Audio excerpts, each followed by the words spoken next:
Rambam. We're still in the 10th book of purity. And what we're dealing with is, oops, sorry,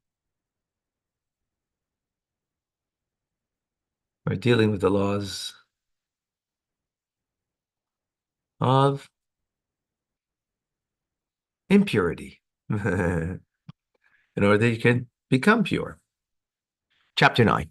When a person immerses his head and the majority of his body in drawn water, or through luging of drawn water, fall on his head and the majority of body, he is a second derivative of impurity until he immerses himself in a mikvah. In other words, it's not sufficient cleansing of a ritual bath. If he touches foods, he causes them to become considered a third derivative.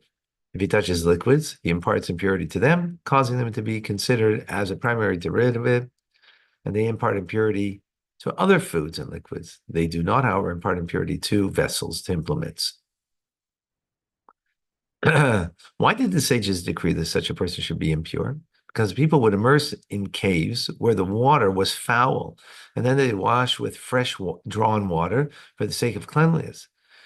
This became such a widespread practice, the majority of people got the impression that the drawn water in which the people would ultimately wash was the agent that which conveyed ritual purity, and not the immersion in the waters of the mikvah. So they went to the mikvah, and then they, cleansed themselves from it. And they thought that it was the clean waters,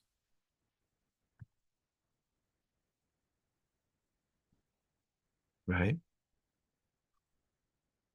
Therefore, they would immerse themselves carelessly without attention to details. Accordingly, our sages decreed that when a person immerses his head and the majority of the body of the drawn water, or 3 of drawn water fall on the head of the majority of the body, it becomes secondary derivative of impurity. So that way, you shouldn't think that that's what's making you pure. It's not the shower that makes you pure, but it's the mikvah ritualarium.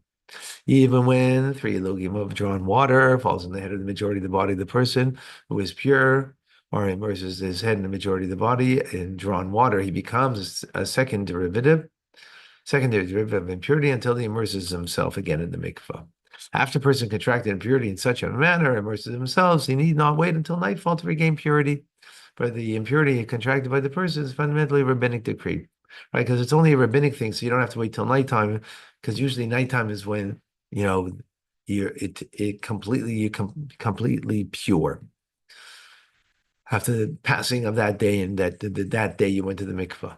Similarly, a person who contracted impurity because he ate impure foods or drank impure liquids and then immersed himself need not wait till nightfall to regain purity. Similarly, when vessels, implements, kalim come impure due to contact with impure liquids, once they were immersed, they became pure. There's no need to wait till nightfall because of these impurities are fundamentally rabbinic decree.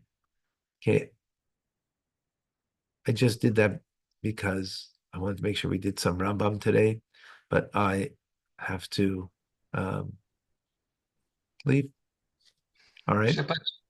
Thank you very Bless much. you all. Thank